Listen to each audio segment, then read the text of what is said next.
Hello and welcome to the ORCA podcast covering episode 6 of Sydney Survivor. It's a big episode. We're right there, the moment before merge. It's sort of like a mergatory because they all know it's coming, but there's one final challenge. There's one final tribal council before they get to that big moment that they're all looking forward to. I'm looking forward to covering it all with everyone on the show today.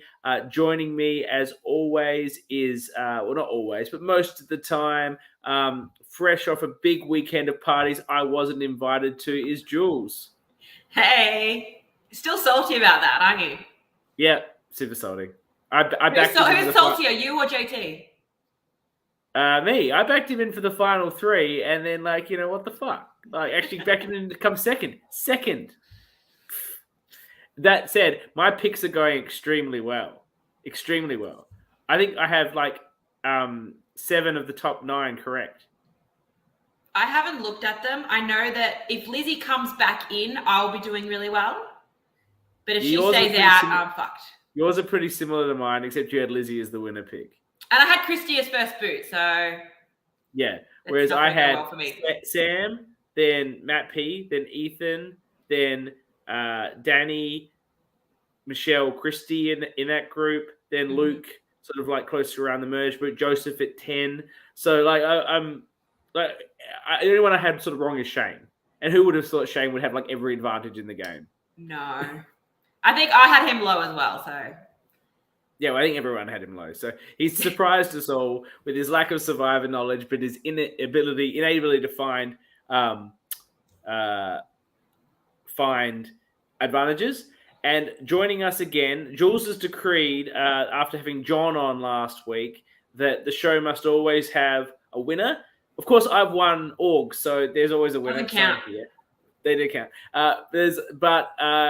We're back by popular demand, therefore. We have brought back La Madrina herself, Ma, winner of Canberra Survivor Season 2.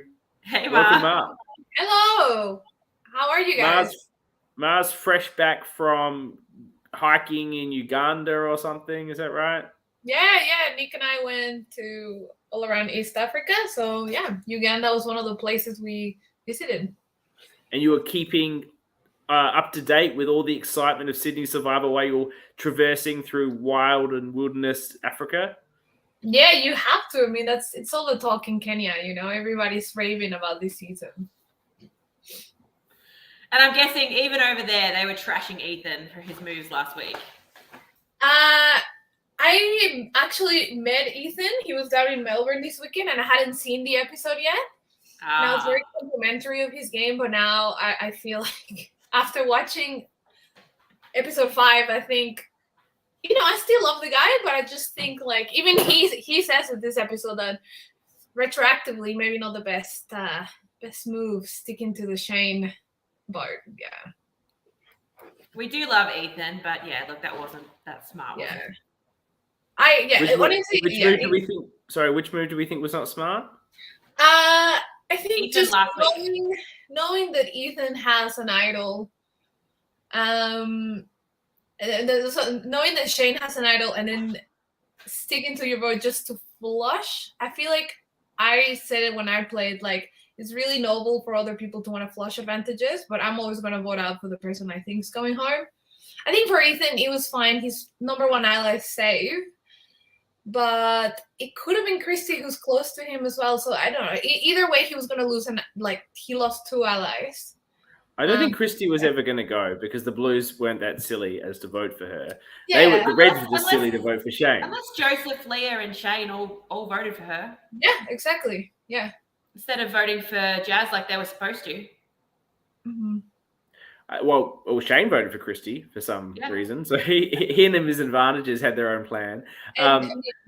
Obviously for Leah now we can tell not the best move to vote someone on the red side. Maybe I don't know if it would have made a difference for her, but I defended Ethan's move at length at the last podcast to provide a diversity of opinion, and I think I argued it pretty well.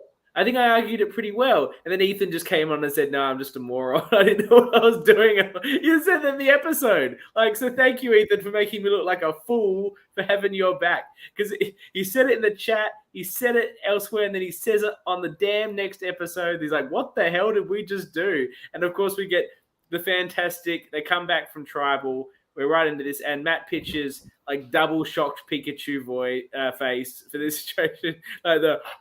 And then it's one for both Jazz and Merlene are gone, and 2 for it's not merge, and they're devastated by this outcome.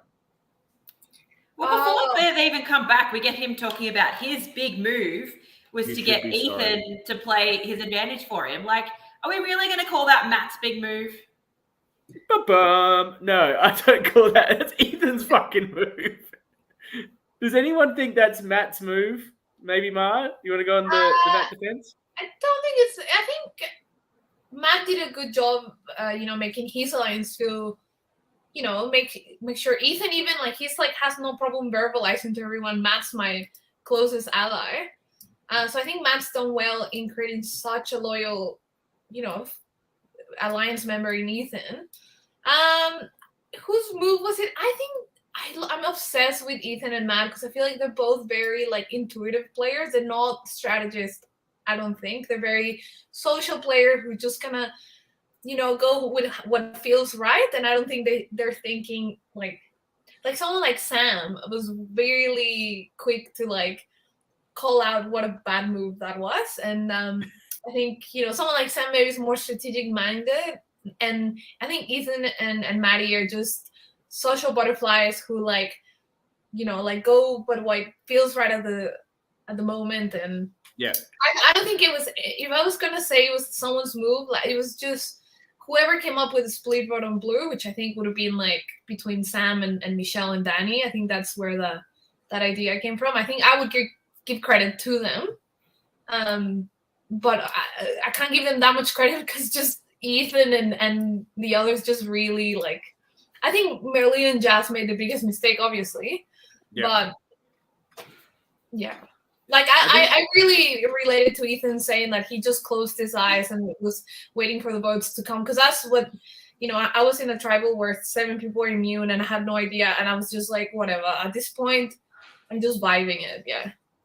I think I think you're right, and I think it's important for us to get some further touch points on that very exciting tribal council. I think I'd have to say that I didn't see any footage of Matt trying to convince Ethan to play the advantage on him, which to me makes it Ethan's move. I'm also of the view that Ethan was the one who played it. If, say, Matt had convinced Ethan to give the advantage to him so that Matt could play it and have the big moment, then again, I'd see it more as Matt's move. But I think that the two things, I didn't see any of those conversations, and Ethan was the one who played it on him. I think he even talked about claiming it as his own move by doing that before the actual tribal, if I recall, that it would be his move if he plays the thing. That is his move, and I think it's going to make him a big target at the merge. I think he and Matt's connection will make them a target, and I think the fact that Ethan has done something, even though Shane has played an idol correctly to nullify votes against himself, I don't feel like anyone will be looking at Shane like he's a target, even though he's played a fantastic idol play. I think Shane's golden. I wrote it down in my notes. I think you can lock in Shane for the final 3 unless some really crazy happens. I feel like he's just alone. I know we'll talk about Shane's decision to jump ship and whatever that means for him. But I feel like right now Shane is. No one knows he's got anything. He's just in the best position in my mind. I can just see him cruising with having to use his idol all the way to the final 3 at this point. I think the problem that he has, though, is if he wants to win in that final 3, he's going to need to find interesting ways to use his advantages. He can't just rock into final 3 and go, hey, I had all the advantages, check this. Everyone will be like, it won't be that big I had stuff move that can happen sometimes, because I don't think anyone respects him enough.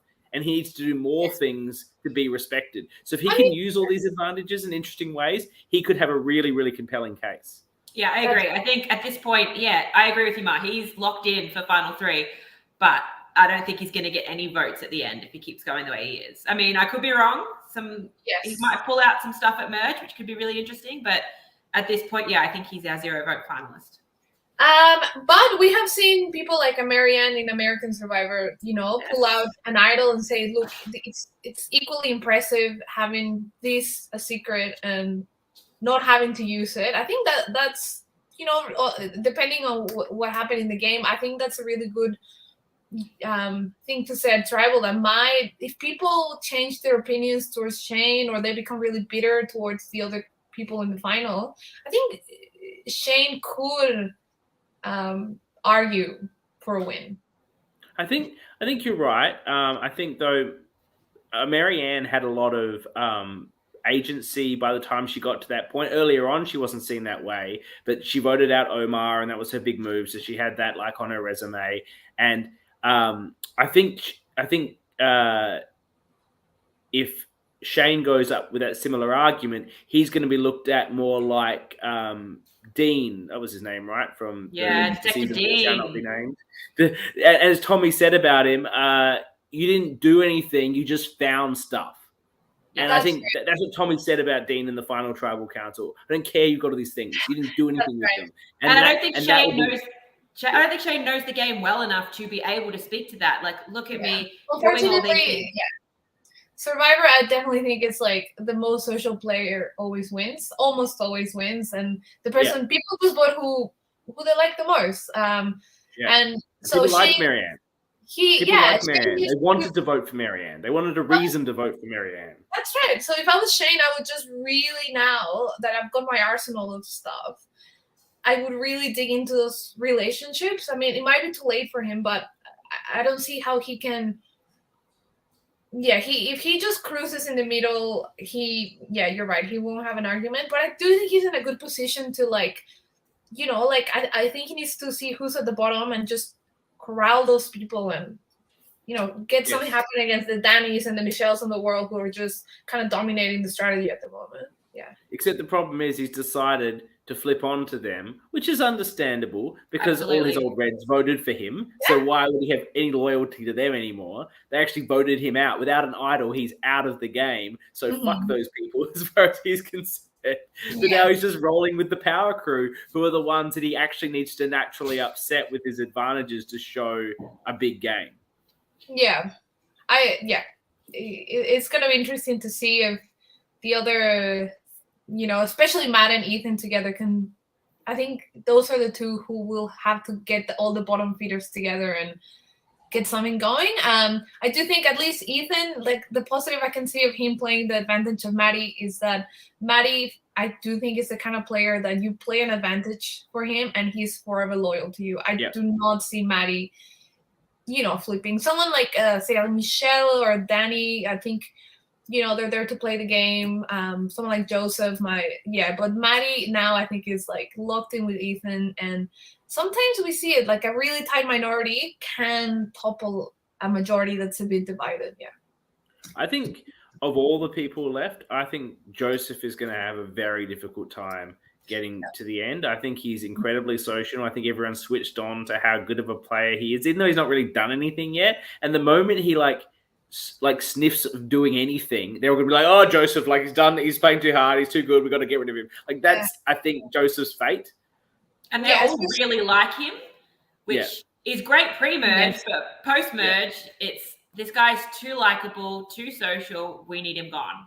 They all like him, but no one is his closest ally. Leah was his closest ally, and unless Leah comes back, I just don't see who's gonna have Joseph's back now. Let's talk about the Edge for a moment. We'll talk about the Edge. So JT, non-salty JT finds finds a extra vote that he can bequeath to someone in the game. We don't see any of the footage of this. We don't see the footage of it being received. We don't see the footage of it being found. We're just told that it occurred. Yeah, voiceover, and he chooses to gift it to Shane. His reasoning is he's heard from a lot of people that Shane was on the outs, with a lot of people, didn't really have a lot of good connections. And if JT gets back in the game, that's someone perhaps he would want to work with, build from the bottom, and to build some trust, he gives them an advantage. I think that's some pretty sound reasoning, to be honest. That's why I would have given the advantage to Shane. Absolutely. You know, it's someone who's like by himself, just needs a friend, and I would have like run to become friends with Shane at this point if I was the person coming back. Yeah. So we all agree, a good move from JT. Yeah, I think if you can advantage someone in the game, the person who is on the outs is a perfect person. And also, I thought it was a really interesting advantage to come at this point, because in either tribe, it would have created a potential tie. I was really surprised to see that Shane didn't even consider the possibility of using an extra vote to force a tie, especially with Luke, who is seemingly on the fence. If you force a tie 4-4, I don't think Luke is going to rocks for Danny at this point. I don't think even Michelle or Sam, I think they're really self-interested players. I think Leah and Shane and Joseph could really force the other two to split. But I mean, I think Shane also did it was like he had two good options. He could either stick it out and force a tie and make a really impressive move, or he could, make a choice and stick with the blue and go to merge in like a really cushy position. So I think Shane was actually just had a lot of options this episode, and I think I was really impressed that he wasn't even the target at all. Yeah. I think if Leah or Joseph had have got that extra vote, I think that's what we would have seen play out. Yeah. I think if it had been the hands of someone who knows the game, is a savvy player, I think they would have used it to force a tie. He didn't realize the power that he held. Yeah, no, I don't think he did. I think this is the fault in Shane's game, that he has all the finding advantages, even the strategic. He's lacking on the social. He has no idea what to do with these advantages. Sometimes you need a friend to bounce ideas off of. So if he had a really he trusted Leah, Leah saved him in the first episode. So I would imagine he would have a little bit of a connection with her. If he had maybe like trusted Leah, then maybe between the two of them they could come up with, because Luke's like so wishy-washy that he just needs a little push at this point. Yeah. Think are you still there? I think yes. I think he's gone. He's shocked by this idea. Shocked by your amazing takes. Yeah. Well, anyway, I was going to ask you, Danny. Actually, if you're on Jules. Jules, sorry, Jules and Danny, very interchangeable at this point. If you are sorry. Sorry. I was okay. Nah. I think Sika is frozen. He's cutting in and out. Just keep going. Okay, my question is, Jules, say you're Danny or Michelle or someone else on the majority on that tribe. Mm-hmm. Who do you target? Do you go for Joseph or Leah? Because I actually think they targeted the wrong person here. I agree. I think they should have targeted Joseph. Because you have one player who's very subtle, very sociable, very, and then you have someone like Leah who's like really loud and bubbly and out there, who's never going to fade into the background. No. Really, and honestly, I think Leah's the kind of player who just thrives on chaos.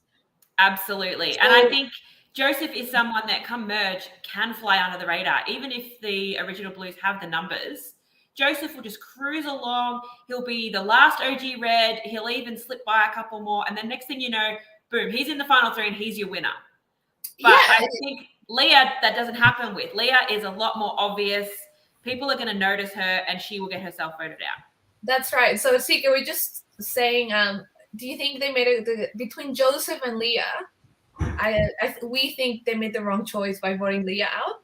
We think Joseph is more of a threat coming to merge, but what do you think? I think Joseph has hoodwinked them a little bit with his social play, and they all think that he's someone they can all individually work with to potentially make moves on the rest of their crew at the right time. But I do wonder if Leah presents more as actually less threatening in merge, and you actually want, if you are a Danny or a Michelle, actual threats around. So Joseph's a threat. We talked about that before. At some point, people are going to freak out. I've got to get rid of Joseph. Like, he's really damaging. I just feel like Leah has the ability to be perceived as maybe a loud player, but not be getting the strategic chops, or even she has them, but the perception of her may be that she doesn't, that she's just a loud sort of crazy player, and therefore is less threatening than Joseph. And therefore, if you are Danny or Michelle, it's better to have Joseph there because he is a shield for them that Leah isn't. That is true. That's I mean, there's pros and cons, and I just think the kind of getting the sense of who. It also depends who you are. If you are Luke, I think it's a good idea to keep someone like Joseph, because I mean, you're gonna be the number one target come the merge, and Joseph is a very big visible target that you can, like, if you don't win the immunity, you can divert the votes to. And I think Luke in the comments, he did say that he was always voting with the blue, which I don't have any. I never thought he wasn't. I just think, I mean, I always say that you should be the one in the majority who the minority approaches. The problem with Luke's approach this episode, which I think Luke's playing a fantastic game. The only problem I had is that he told them, he was really wishy-washy with them, and he directly told them he wasn't voting with them, which then gives them, then they can, pivot and go with plan B or use Shane's extra vote. Like, if you keep them, if you're not going to vote with them, just keep them thinking you are. Like, I would never, I don't know, maybe that's just me, but that's something that I would probably never be that transparent with the minority. Yeah. I appreciate what you're saying, and that's just Luke's style, because I think he thinks it's better to risk it and not lie to them than lie to them and be like, oh, it's the game, whatever. Because I just think that's Luke's style. Like, we identified Luke as the Max of this season. Oh my God, 100%. Very early on. And Max does this in orgs. In closed ID orgs, Max tells the people that he's voting out, he's going to vote them out because he doesn't want to lie to them. Like, there's just people like that who don't have that desire to want to lie to people's face, particularly for a game. Wouldn't it be better? I feel like the biggest winner this episode for me was Sam, and not even close, because if you compare them, those 4 blues are pretty, they're in control. Luke has kind of burned Joseph at this point, and he's coming across as kind of wishy-washy. Danny and Michelle have been clocked as a really visible duo, and and everybody can tell that those two are kind of running the show. Sam is just third one, who is the happy-go-lucky. The minority is still talking to Sam, but they're not blaming him for not flipping. They're not relying on him. So I think Sam is just in such my winner pick, and I am locked in on this. Yeah. He is the perfect level of strategic and social and good at the challenges, but not the best at any of those things. He's just good enough to have a convincing case at Final Tribal Council that he should win because he's got these things, but he's not going to be the target in front of so many other people that on anybody's radar.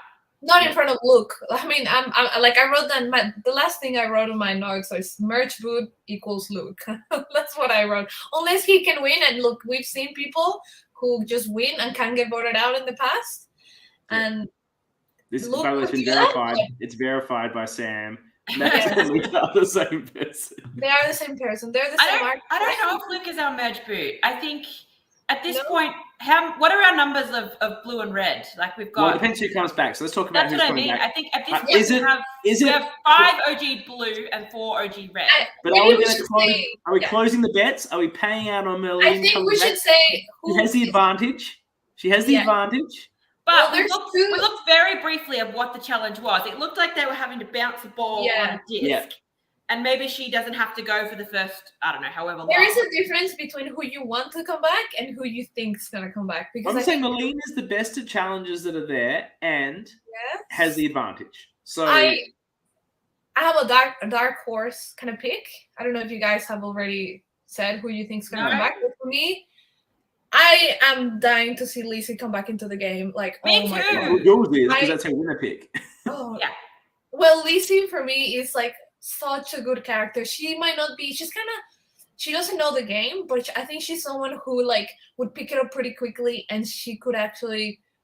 And she's so innocent and stuff that I think people would overlook her, and she could actually make something happen. And I met her on the weekend, and she is lovely. She's great. Let's do the edge of it a little bit here. No. We've interviewed all well, haven't we interviewed Leah? We've interviewed 5 of these people. Yes. Did any of them give you the vibe they're the ones that come back? I don't feel like any of them gave me that vibe, but they all just made it be great because I told them we don't want to know if you come back. We don't want to know that. Please don't make that apparent to us. So potentially they are all just that good at covering their situation. But maybe it's the one we haven't interviewed yet. Maybe it's Leah. Maybe Leah. I would love to see Leah come back. I would love to see Leah come back, but I'm afraid it would just be a revolving door of Leah going straight back out. I think whoever comes back, there's a good chance they go straight back out. It depends. I think someone like Lacey, I do think she would stick around. Merlene, I think she would be voted out immediately because she's, amazing and the best. And both Lizzie and TK, I think, will go back to Blue and stick with them, which will put them in the majority. So I don't think those two probably won't. The most interesting returnee is JT. Not JT, sorry. Yeah, JT. And we all want that.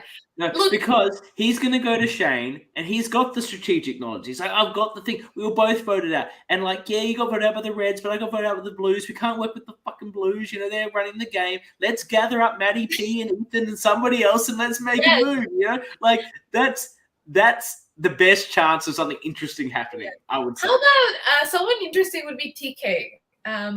Because I think he's got the Blues. He didn't get voted out by the Blues. But I think TK is like a smart player that he would know he would be the 5th guy in that Blue Alliance, even 6 after Christie. So I think someone like Eli, TK, please tell me that that's a joke. Is that a joke, Eli? Before I put it on the screen.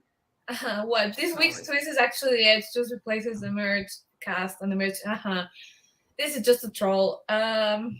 Oh, like a fool, like kamikaze. That's the sort of shit you get in Drunk Viber. That would be a fun twist when everyone's drunk. I do in Drunk Vibers. Not in this. I don't know. Did you It's do a well? joke. It's confirmed joke. Yeah, of course. I heard everything about him. So you think so? Sika, you think Merlene's gonna come back? I think Lisa's gonna come back. But Jules, who do you think is gonna come back? Who do I think or who do I want? Who do you think? Well, I want JT, but I think Merlene will come back. Based on the brief thing we saw of the challenge, I don't know. The challenge was hard. I think I'll go Lizzie. I'll jump on the Lizzie. Okay, we're Team Lizzie. Only because she's my winner pick. She was so despondent in the interview about playing such a horrible game. She must be an incredible actor if she actually comes back in the game. I just want to see Lizzie vote correctly once. That would be She was so down on herself about all of that in the interview. I just can't believe she comes back and has some impact after that interview. But she could have been doing an incredible job of covering the situation, as they all have. On the weekend, she had been given a gag order because apparently she is the worst for giving out spoilers. So anytime the subject of what's going to happen came up, she's just like, I refuse to answer. I cannot comment. Mm-hmm. So maybe it's because she comes back in and wins the whole thing. And I was right the whole along. While we're talking about challenges, let's talk about the challenge of this episode as we continue the toddler preschool Olympics of challenges in Sydney Survivor. We've gone from the year 3 puzzle. We had the little one-on-one kick 'em. We had the and now in this one we've had an egg and spoon race, a sack race, and a throw some coins from about 30 centimeters distance. I feel like Ethan and Shane were literally hovering over the stick, throwing the thing, and it still took them forever. But I was so nervous watching the episode. It was I felt it, it was a very stressful situation. And I think production should really, really thank Ethan for winning the challenge, because I think it would have been a bit of a boring and just a disaster. Christy goes home. Christy goes home, and then your tribe of 3, and then you're editing an episode where Ethan and Matt are just we're voting Christy out. So production was the biggest winner of that challenge, I think. And I think the blue team threw it though. No, because the wrong people were there to throw. I asked as if Shane is throwing the challenge. Well, maybe Shane can tell us. Did he throw? I asked Danny if she threw the challenge, and if if the plan was to throw the challenge, her answer to me was, well, I wasn't competing, and there's a reason for that. Well, I think but it's if her view of throwing a challenge is putting in like a couple of ordinary players to compete, it's a sack race and an egg and spoon. That is not going to make enough of a difference. Luke was doing the sack race. I don't think if you want to Luke's the best challenge player. He's in the sack race. And he's the sort of guy that wouldn't throw shit. Like, you can just tell he's that sort of competitive guy. And then and he didn't throw it. And then you've got was it Joseph on the egg and spoon? Hang on, I've got it written down. It was Joseph who has no like incentive to throw it. And Joseph doesn't have incentive to throw it, and Shane does not have incentive to throw it. So I think they weren't throwing it. Sorry, Danny has corrected me. They didn't throw it. She just didn't compete. She didn't want to win. This red tribe of 3 is like probably one of the most iconic tribes in LRG history that I've seen. I think they're so entertaining, and I was almost jumping with them. Luke's effort apparently was him not trying. Yeah, who was the tosser? I think Sam who said it. Shane, he's a tosser. Yeah, I'm a tosser. Yeah, I love Shane. I think he said. I think they said after he said. Apparently Ethan was the bigger tosser or something. I think he said. I actually wanted to ask you guys because I've been away, haven't been able to watch every episode of the podcast. What does Annabelle think of Shane? She also Shifty Shane. We call him Shifty Shane. He's shifty. I just think Shane falls into this category of men that maybe Annabelle has likes in Survivor. He doesn't have enough ego.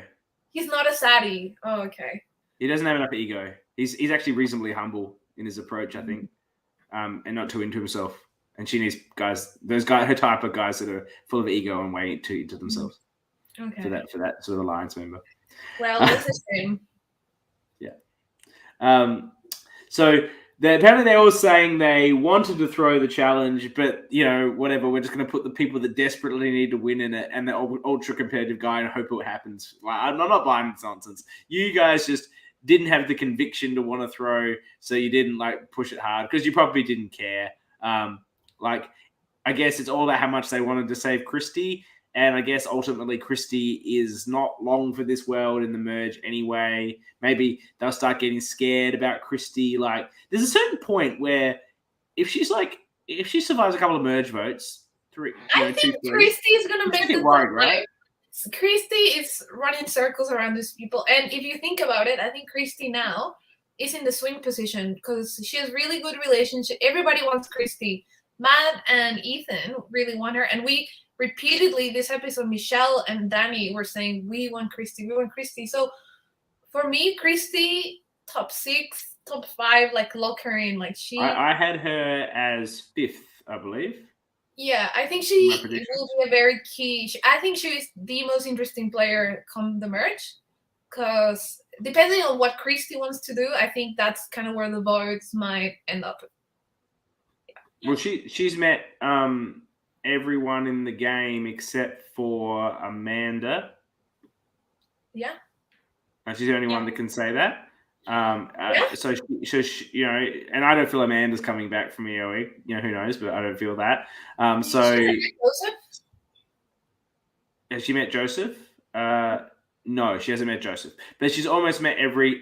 No, she hasn't. So she's almost met every single person. Joseph and Shane she hasn't been on the same tribe with. Yeah, sorry, Joseph and Shane. Yeah, sorry. Yeah. But still, I feel like, as you say, she's got the connections, and she's going to look at the Blues, the Blues that so desperately want her back for their group, and go, these guys are just running the game. I might stick with them for a vote or two, but I'm going to make a move on them before they make a move on me. That's what she has to do, actually, because as if they go to the end with her. Yeah. Shane might go to the end with her. I could see Shane go to the end with her. Shane would be like, well, who cares? I would be really interesting to know where Christy's actual alliance lies, because watching the episode, you could see maybe she's with Ethan and Matt, but they never really proved their loyalty towards her. They didn't have the chance because Merlene and Jazz were voted out. So, and she must know that she would have been voted out had they gone to a tribal. So I wonder if she has any loyalty. She called them scummy, like at one point. So I wonder if she has any loyalty. But again, if I was Christy, I would look at, you're attached to two really strong duos. Yeah. Well, she did call them scummy, but it's a similar situation to your boot in Melbourne, where you knew you were going, but by all accounts, had you stayed, it's not like you would have come back and necessarily worked with me. You still would have wanted to work with Laurel, even though you knew Laurel was voting you out at that vote. So it doesn't just because she would have gone doesn't mean she's necessarily going to have an issue with the two of them. Because that was your sort of thinking at Melbourne. It's just she has a lot of options because Michelle and Danny are dying to have her back. So she is the third in the the two strongest duos of the game. If I was Christy, I mean, and she's she's won these games. So if I was Christy, I would be looking at more of the the Josephs and the Shanes and the people who are by themselves, like maybe Luke and Sam, who are like together but not really. If she can hook up with Shane, Shane's her best chance, right? Because Shane wouldn't be bothered about going. The people she hasn't met are her best chance, which is and if she can hook up and Shane like reveals his arsenal, and then she's got the knowledge of how to like use that to like save herself, and she rolls. He's not going to tell her what he's got. You can make this move, Shane. Then make this move. Then this move, and Shane's like making all these moves, and the two of them at the end. What an outcome! Yeah. But I think for Christy, one of the best things she has going for her is she can convince anyone that, yes, you are my number one ally. And so I think he's going to have all these options and no one is going to doubt her. They're all going to think, yeah, Christy's with us. Well, she's a kingmaker. Her and Shane, I see them as, because I think Joseph is going to go back to Ethan and Maddie, and then we'll see who comes back from Extinction. And then who was the one that voted for Leah? Was it Joseph or was it Shane? It was Shane, wasn't it? Yeah, Joseph. Yeah, Shane. Shane's all in with blue now. He's done with red. Joseph has nowhere to turn to except Maddie and Ethan. So if those three can get Christy, get the person who's back from Extinction, they can target someone like a Luke. And Luke could be the merge boot. It depends. It all depends if they can get Christy on board, and who comes back. Like, that's the thing, because we don't know who comes back. It's like anyone could. Yeah.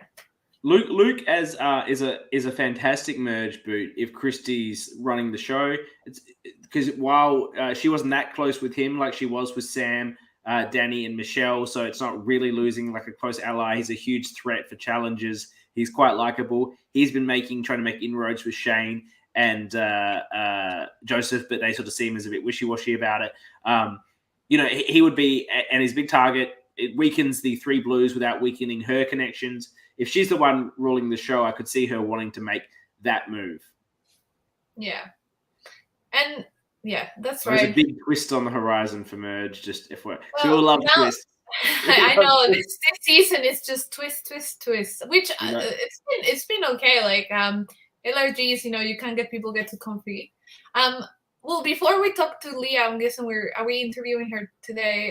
Yeah. You guys had any thoughts about Leah's game? Like, before she comes on board, we can buy her now. No. She should be here with us soon. I actually didn't think. I thought Leah didn't do a whole lot of wrong. To be honest, I think she was really unlucky with the swap. I think she was just, like maybe a bit too honest of like she would go back to the red. Maybe she's looking for an advantage, but I think she's just young. But I actually didn't think she made that big a mistake. I think she got swap screwed. Joseph did a better job of ingratiating himself socially with the majority in that tribe. Shane had an advantage, was known to have an advantage, was seen finding advantages, played an advantage, and now they don't necessarily think that Shane's got a bunch of other advantages, but now they've got the situation where everyone that he was with just tried to vote him out of the game, and so why would you vote out that guy? Like, he says he's with them, and you believe that because why else wouldn't he be? Everyone over there. She's just too much of a have a chat. Oh, I love. I would have kept Leah till the end. I love someone who wants to talk and. I know Danny, and Danny, I've seen her play 2 games now. One is a secret, one is the Sydney. I think Danny needs. Everyone knows she's in Melbourne for.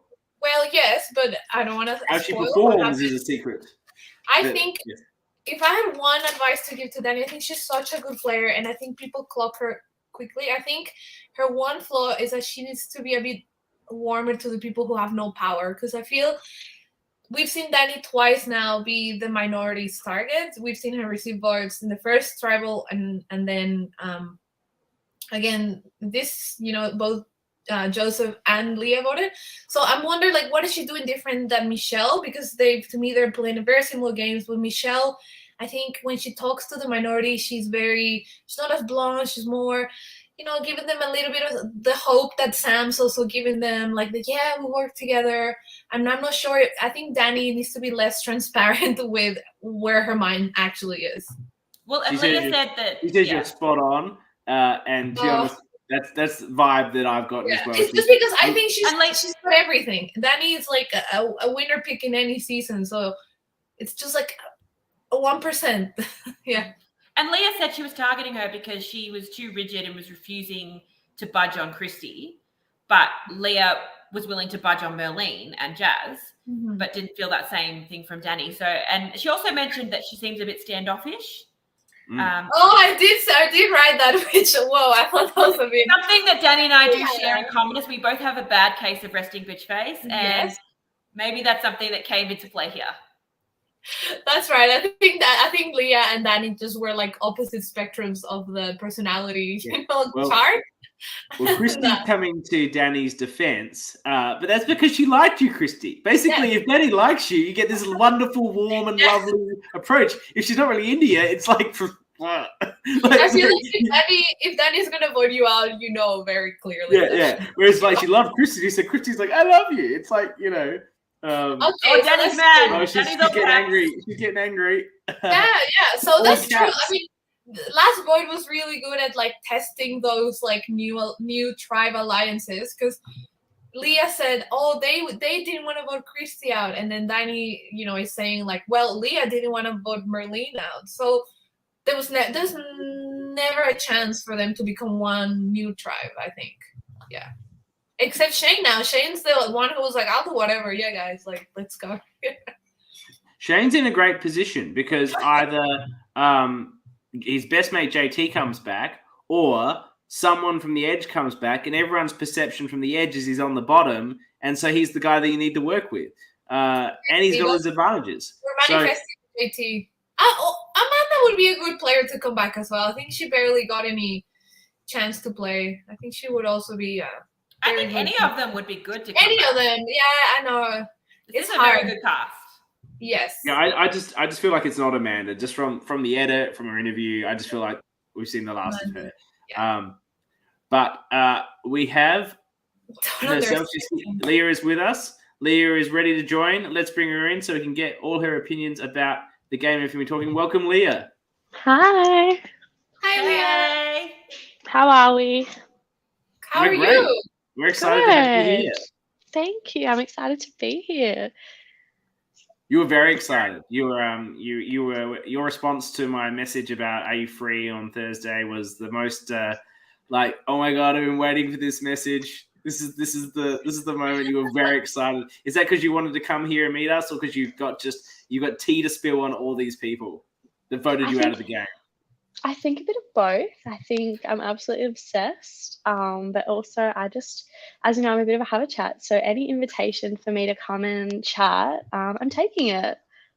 I love it. First of all, Leah, I have to say my father-in-law is a massive West Tigers fan. So seeing you where I didn't know what rugby league was until like a year ago, but yeah. So now I know the West Tigers are definitely the top of the ladder every season. And I know everything about rugby. So I was really excited to recognize the team that you were wearing. So on behalf of John Otter, well done, Warren. Yeah. I didn't even know it was a rugby shirt. Yeah, I would have. If it wasn't for, Nick being from Sydney, I would have no idea. It's wrong code. So lots yeah, of those, positive, yeah. lots of positive comments for all of you in the chat. You have the most iconic look, Leah. Your West Tigers jacket and your 2 little braids and your bandana where nobody could see what you were actually saying. COVID safe bandana. Over ninja, very cool. Thank you. I have to say, obviously I know it happens, and I was a bit for my episode, but it was really nice. Like I felt a lot of positive emotions after the episode, so it was really nice. Like I was so worried that when people were like going to vote me out, that they would be a bit negative, but it seemed really nice. Like Michelle, Danny, and Luke, from what we saw, they all said something really sweet. So it was really nice to know that I wasn't being voted out. Like, well, I don't think absolutely. I don't think anyone perceived you that way. But let's talk about your vote. Goes back a few episodes. When you got to the swap, how much danger did you think you were in, being in a minority with Joseph and Shane? Yeah, so straight off the bat, I wasn't super worried. And then I kind of led my own detriment by kind of saying, hey, tribe, let's go on an idol hunt, in which Shane ends up finding his second idol. And so as soon as he finds that idol, I'm just like, yep, that's me done. So, I was really keen to like bring the tribe together and go on this idol hunt, hoping that myself or Joseph would find it. But of course, Shane had to find something. Did you believe it was a second idol, whereas Danny thought it was actually the thing that he had an advantage for earlier and he just fake found it? Did you believe that he found something for real on that occasion? Yeah, I thought he found it. But I'm a very transparent person where I know the game's about lying, but in general, I'm just a very say it like it is person. So if he's telling me he found it, 100% believe he found it. And how connected were the two of you? You saved him from the edit, it seemed, on the Amanda boot. Were you guys quite close? Yeah, I was definitely trying to have something with Shane because he was very clearly on the outs. Amanda was the only person that did approach him at the start. And then for me, we all obviously have different motivations of why we're there on the day. For me, that first vote, I was not voting out Ethan or Shane, who had advantages that hadn't been claimed yet. We're there for a small one-day game. How boring to vote out someone with an advantage that hasn't even gone and caused that chaos. As you've all said, I'm pretty chaotic. So for me, I'm keeping those people that have known advantages. I want to see this shit blow up. Mm-hmm. Which is, we hope that you come back because we need some of that at the merch. We don't want to, boring post merch. I wanted to ask, the edit made it look like Luke was maybe the closest person on that blue majority that you had. Was that right, or were you talking to other people as well? Yeah, we approached Sam and Luke both, but we did feel a bit more confident that if anyone was going to swing, it would be Luke. And I mean, it was really nice to see then when he is voting me out, he says something, like, oh, I don't really feel good about this. So it was kind of nice to see that, like, even though he was keen to work with Blue, there may have been something down the track if it lined up that I would have been cool with Luke. So. And what about Danny and Michelle? Were they just giving you nothing? Like it was just a waste of time to even try?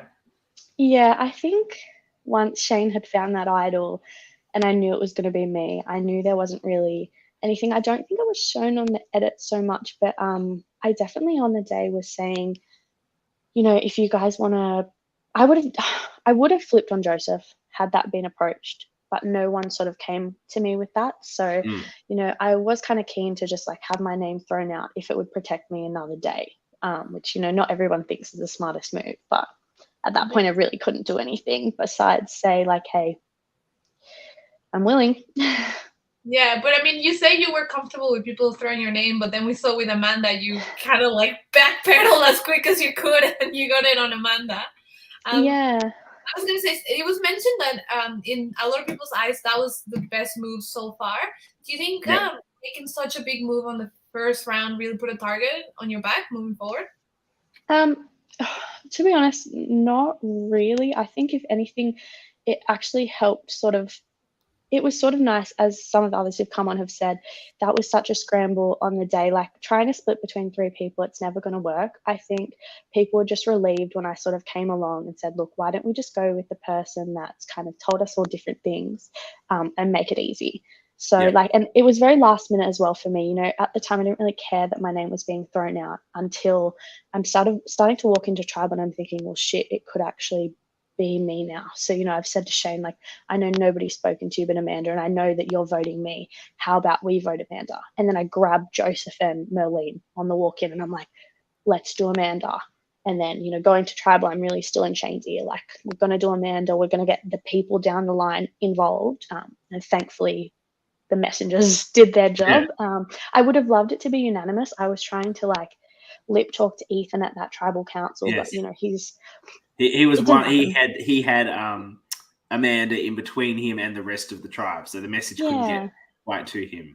And I did pull him aside straight after that vote, and I was kind of like, "You are fucking welcome." You know, like I'm with you, buddy. And I was trying to tell you that you were going to be in on this, but.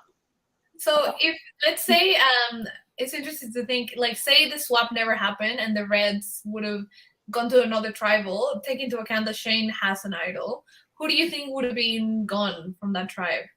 I think that we would have voted Shane at the second tribal, at least me and who I was with, not knowing he has really an idol. We have a suspicion. And then I don't even know, like at that point, I wasn't thinking of voting anyone out besides Shane. You know, like, he was always my next. Yeah. So you don't think you would have utilized sort of saving him in a way on that first vote, considering people were talking about his name, or at least, you know, the two of you hatching the plan together in a way, like it was your plan, but you were the first two to sort of start it rolling. To build a further bond, or you think he was just so disconnected from everyone else that it would have been impossible to drive a vote a different way? Yeah, 100%. I think that doing that one time was to sort of get him aligned with me. And I mean, in the game, you want everybody to see you as an ally, but you know, you don't really care who you cut off. So it was like I had a better alliances at that point than trying to go with Shane, you know. Yeah. Obviously now you're like trying to, you know, you have a chance to get back into the game, but before you were voted out, who were you hoping to see come back into the game? Merlene. Really? 100%. I remember when we're talking about doing that 4-3, I'm so like, I will not vote for Merlene. And I think this is Jazz, where or did you vote for Merlene? Yeah, so the 3 Reds were supposed to vote Jazz, and the 4 Merlene, because I was very firm on I will not vote Merlene. I said I will vote Jazz, and at this point Joseph had given it away to the Blues for free that Ethan had that safety without power advantage. Like he just sort of said, Ethan's got this thing and he might play it for Matt.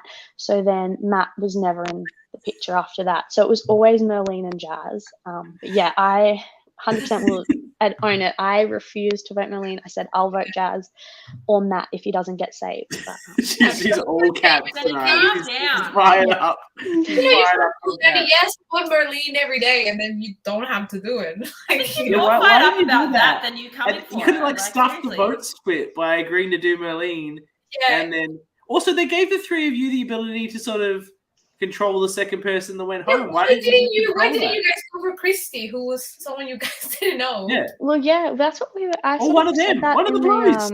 One of the Blues. And then even not the said that, but no one on that tribe was really keen to get Christy yet. And I think at that point on the day, you're so stressed. For me, I wanted the Blues to trust me. So by me talking to the Reds at tribal, I didn't want to really get involved in that in case, like, say we did vote out a Blue.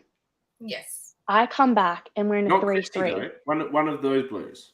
Yeah, say I'd voted one of our Blues and then we came back with a 3-3. Yeah. There would have been a lot of tension there where the remaining 3 probably would be like, oh, absolutely not. Like, yeah. I think, I mean, now, like, with everything you know now, it's easy to be like, oh, maybe with the extra vote. Like, it's really hard. Watching the last episode with the 2 tribals, I also kind of lost. I gave up trying to figure out what the good strategy would be. I would have just, like I said, just vibed it and like just trust that your social game's good enough to keep the target off you. Yeah. I think the problem with the double tribal is it actually was quite a good twist. But in one day LRG, there's just not the time to think through the different potential options of the ways you could play it. And there are so many ways you could play it. And everyone probably just starts thinking about that a little bit. And please do if I'm wrong, and then immediately goes, actually, no, fuck that. I just want to be safe. This is crazy. I'm just going to do something safe here and make it through to the next bit and worry about the next bit. Yeah, which is why, honestly, it's so impressive, like, to give credit to those blues in your tribe, Leah, that they were able to, like, think ahead. Maybe that's when your back is not against the wall, maybe it's easier to look at things differently, take a step back. So I don't blame you for just being on survival mode and being like, yeah. Yeah, well, I think they were really smart to know, like, that 4-3 split, it made us look like a strong, and it helped them getting 2 reds. I mean, my ideal twist, if that was to happen again, where it's 2 people go home, I think it would have been better if everybody had to vote for someone on the opposite tribe. Like, if all of us 7 had to vote someone of their 5, and then they voted us, I think that would have made it a bit more fair, because then the reds would have had to vote, and then we could only vote 1. But I mean, it was nothing's also fair. like Matt and Ethan also were targeting Shane, who is original red. So yeah, I think you probably didn't expect that. You probably expected them to write down a blue, so it didn't really matter what you did. One of the blues goes, but you guys were loyal, so like it helps you moving forward. That's probably part of the thinking, right? It's absurd that they all voted for Shane. Yeah, looking back and watching that, obviously I wasn't on that tribe to know what's happened, but watching it, I'm thinking, like, you guys, the whole episode is saying you're voting blue, and then you go in and you vote Shane, and to me that really highlighted how good Christy was. She never once outed a blue. She just kind of said, oh, and then they all vote Shane, and they're all thinking, he might have something, but we're all going to vote Shane. Very strange. At that tribal council though, Merlene did ask me, like, is it me? And I said, yes, without being too obvious. I was like, yeah, like, the 4 of them are coming for you.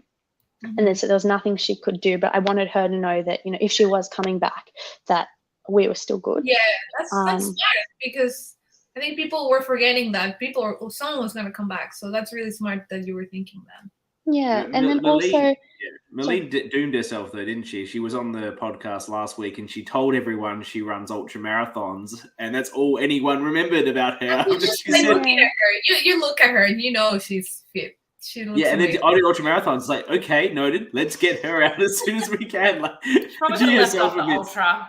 Yeah, just marathons is fine. Like, I know she's from Ethan's point of view, a geriatric woman, but she's not old at all. That's just what Ethan would think. But she does have that fear of being older than some of the other cast. She wants to be seen as someone who's going to be a tribe asset, not a tribe liability. There's survivor history about all of that. So I get why she wants to show them I'm a fit person. But just drop the ultra. You don't need the ultra.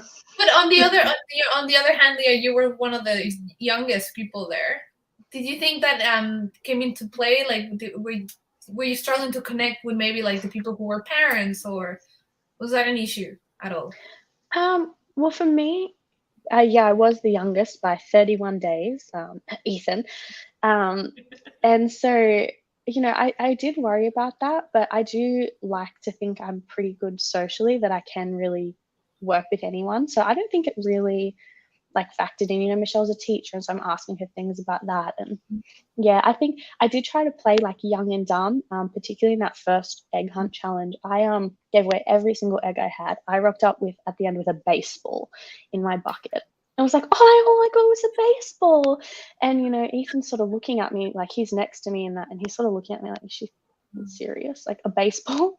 But yeah, that was sort of the goal, to sort of be young and dumb. I did want to ask you about that. Like, why did you give away all your eggs?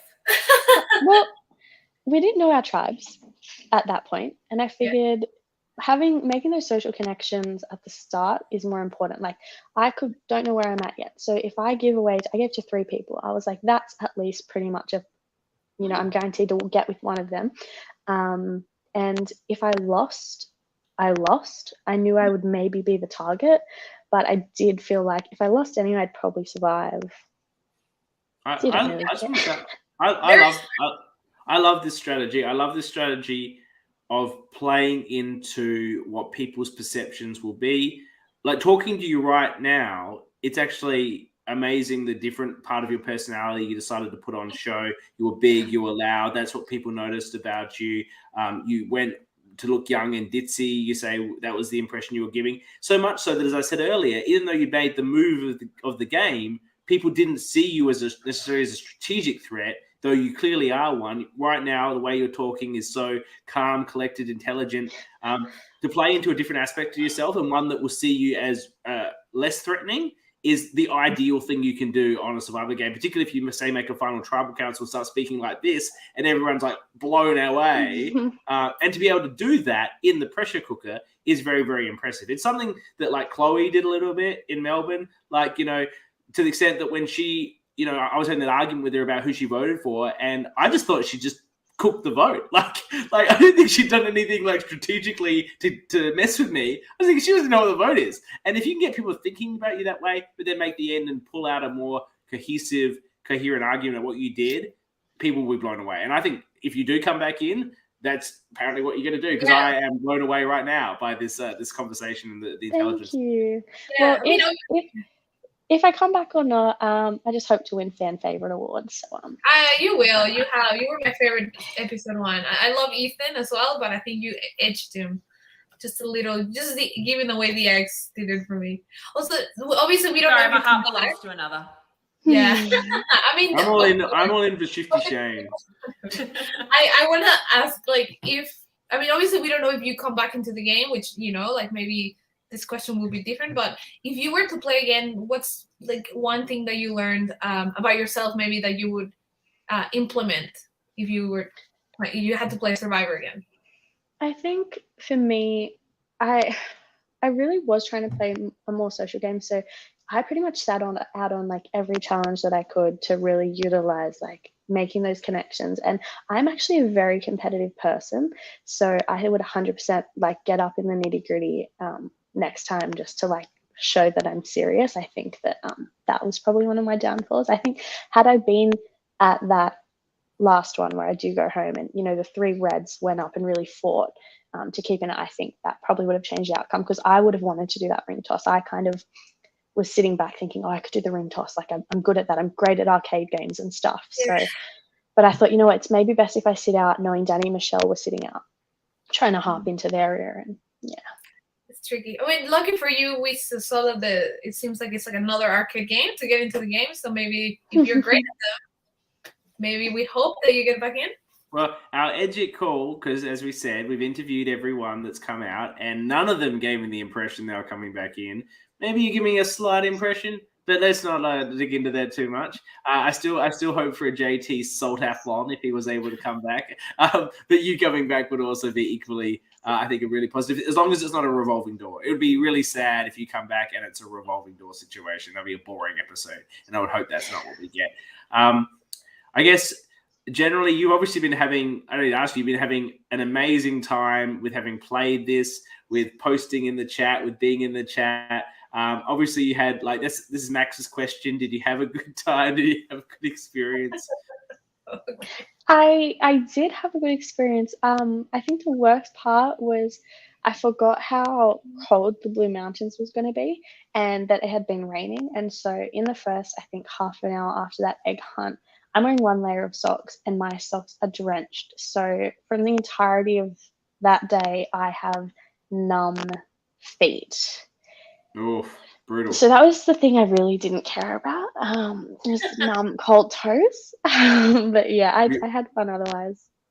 Were you worried about frostbite? You're like, I'm going to lose a toe. I did start getting worried a couple hours in after the fact they still had numb toes and they were sore. I was thinking, like, if I don't get out soon and can change my socks. Yeah, I can't lose a toe for a 1 day, Ella. Like, well, and also winter again. You know. Also, in saying that, how I forgot how cold it was. As I've said before, I was the last person to arrive, and I was actually only staying like 3 minutes down the road. And what had happened was I got up like half an hour before the ETA, And then I forgot it's Katoomba. So I had frost all over my windshield, and like obviously my engine's cold. So straight away I'm like, oh shit, now I got to get some cold water and defrost the windshield and let my engine cool up. So then I sat in my car park for 20 minutes, like trying to make sure I wouldn't off my car because it's old. And then I'm last at the meet and greet. They didn't seem to hurt your game too badly though. Like I know that hurt a few people's games that have talked about it that we've interviewed, but it didn't seem you seem to have a pretty good social connection with a lot of people despite missing the initial meet and greet. I think I would have got into Danny and Chrissy were really tight at that meet and greet, and I think had I got there a bit earlier, that's something I would have tried to get in on. And that may have helped. Maybe they would have gone for Joseph. You never know. Honestly, sometimes it's like a coin toss. What's the difference? Yeah. Actually, can I just say, watching that episode back, I was completely blindsided by Shane. I only just found out on Sunday that he voted for me. Like, I left that part of the game thinking it was a 4-3. And even though they didn't read out all the votes? Because normally if they don't read out all the votes, that means the rest were just... I just was thinking that, well, obviously 4's the majority in this situation regardless. So, maybe... Yeah. Well, Shane betrayed you. We hate Shane now. And I asked him at some point as well. I think we had a conversation at one point in the game. I don't know if it was before my vote or the double, but I do remember telling him, like, he was sort of saying, I do have that idol. Who should I play it for if we go in? Like, who do you think they'll target? And I said, it'll be me 100%. Like, if you're going to play it for one of the three of us, it's got to be me. And he was like, oh, no, I don't really think it'll be you. So I'm wondering if that point, did he know then that they were actually voting me? Like, how did he get clued in that it was me? I have no idea. So when he's sort of saying... I would assume that Danny or Michelle told him that's who they're voting. And are you really with us? You say you're with us. The Reds are voting for you. Get on the blue train. Show us you vote for Leah to prove it. You want to be with us in merge or not? Like that. I imagine that's the message that was given, but that's the message I would have given him. But I sort of play like. We'll see. Yeah, we'll have to see if he made the right choice. I mean, I'm just relieved that he made a choice, and it was not like sitting in the fence. I think for Shane, he needs to start making like really like strong decisions and really like choose a side, because otherwise he's just gonna make it to the end or close to the end. And well, what's crazy about Shane is he's always on his own wavelength. Like when after that his rogue vote on Christy at the joint tribal, I went up to him and I said, why didn't you tell me you were voting Christy? You knew I was gunning for her all the time. You could have just told me or Joseph and she would have been gone. And he's just like, I think that's really would she have been gone? What actually happens there? Because then you've got a 3-3 on Christy and Jazz. No, because Jazz only had 2 votes, and they were from Leah and Joseph. Had Shane told Joseph and I he was voting Christy, that would have turned the game around. You guys had the power, but we won. Bygones. We got bygones. Why didn't we get this scene of you blowing up at Shifty Shane about his shifty vote?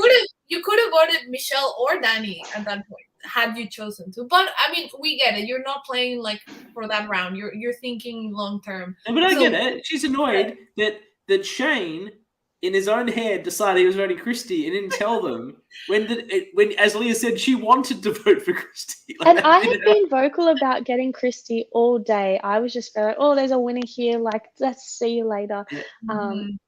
Like it may have been done, but I didn't get why Shane voted Christy, but then didn't tell me when I had vocally said to all the Blues, I said, well, it's so weird that Christy keeps coming back tribal after tribal. Like, are they stupid? So it was like, it was clear I'd vocalized that. And I don't even know clearly if Shane knows, like. Christy has a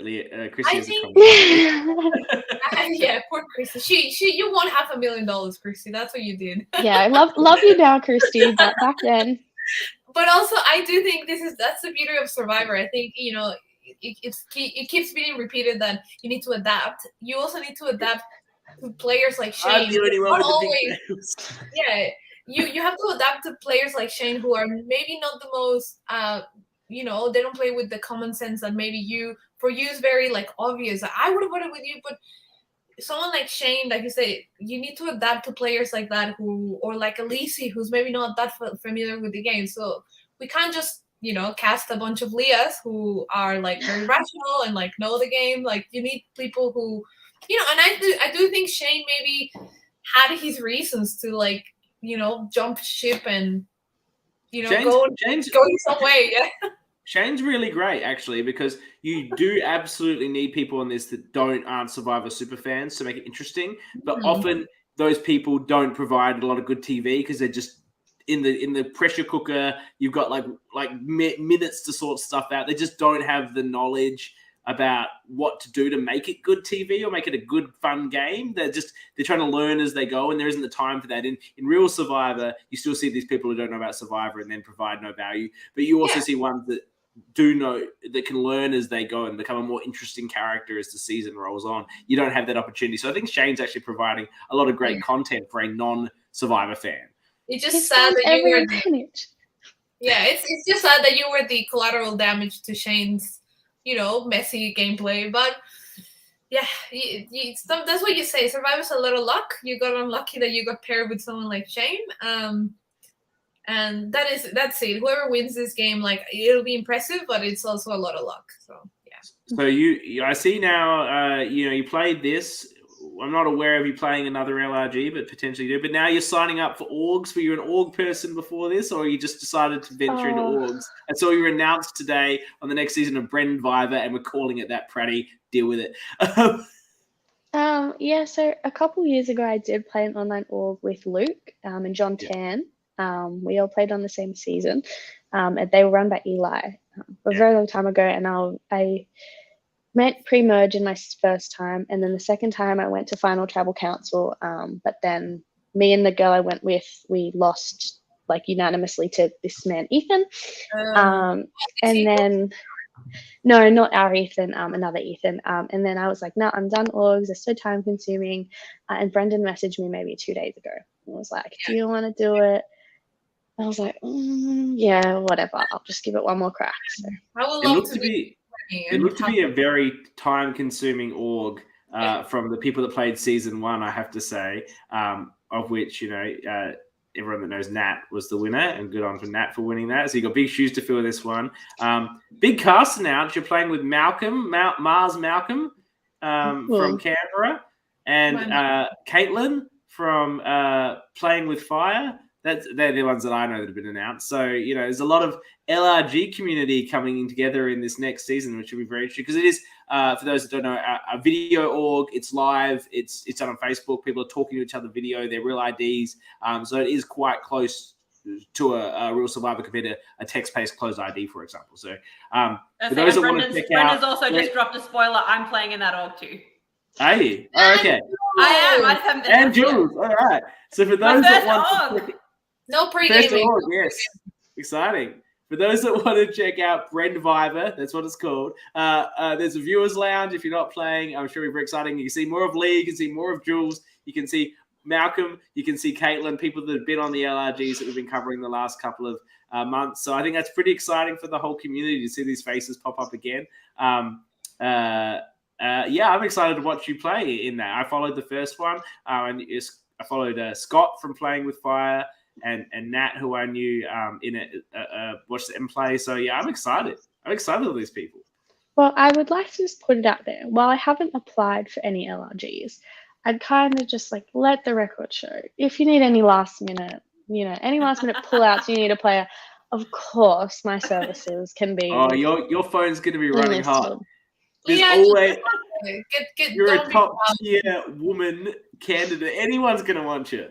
Well, for me, it was like I did want to apply for, Canberra and Brisbane, but I was sort of like, you know what, I played one now. Kind of let anyone who wants to give it a go, and then if it's desperate, sure.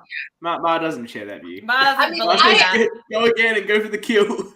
Yeah, but like for me, it was like if I come back, I'm winning, or I'm this is it. Then I won, and I mean, Ma, you were the last pre-merge vote as well, so I know, but at least I play again and win. I mean, knowing the competition I had in that pre-merge, I wish we had a challenge to come back. I think I would have had a pretty good choice. Maybe Scott maybe would have been I don't know. Rosie was pretty. Rosie, like Rosie, I mean, it depends what it would have been. Like if it would have been like a, Not like a Annabelle. Spanish speaking competition, maybe I could have come back, Yeah, So, not Annabelle.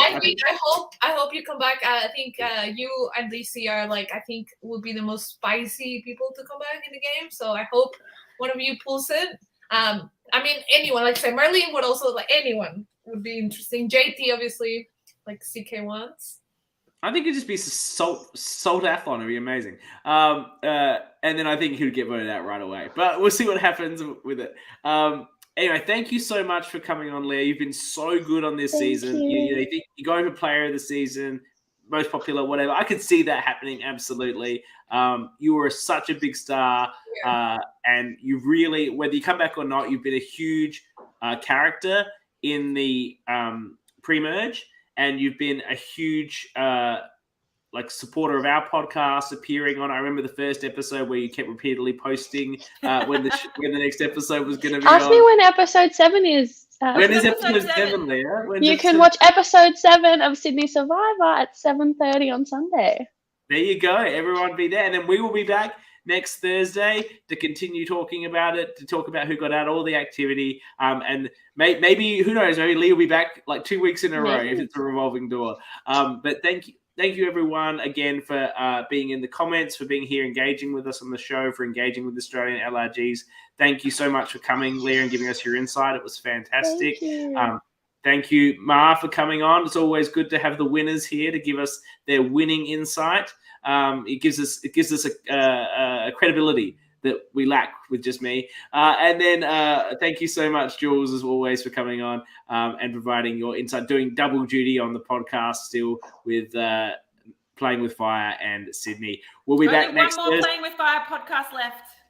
One more deep dive with John. You'll need about 5 hours, I expect. And then we'll be back next Thursday.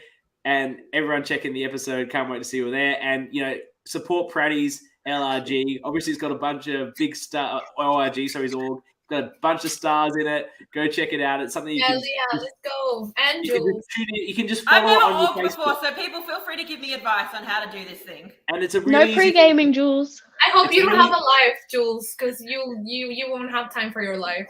And for someone who watched the last one, it's really easy. You just join the group on Facebook, and then you'll get posts in your feed and whatever. So you don't have to dedicate yourself to watching how it plays out. It'll just sort of come out as you go without putting in a lot of extra work or joining another forum or anything like that. So it's really easy to view. And if you're interested in viewing all these people, hit up Praddy, and I'm sure he'll give you the link and get you in the group. I think he put the link in the comments. I think he did. He's excited. He's Just excited join. for Bren Viver season 2. All right. Thank you, everyone. And we look forward to seeing you next week. Bye. Bye. Thanks for the love.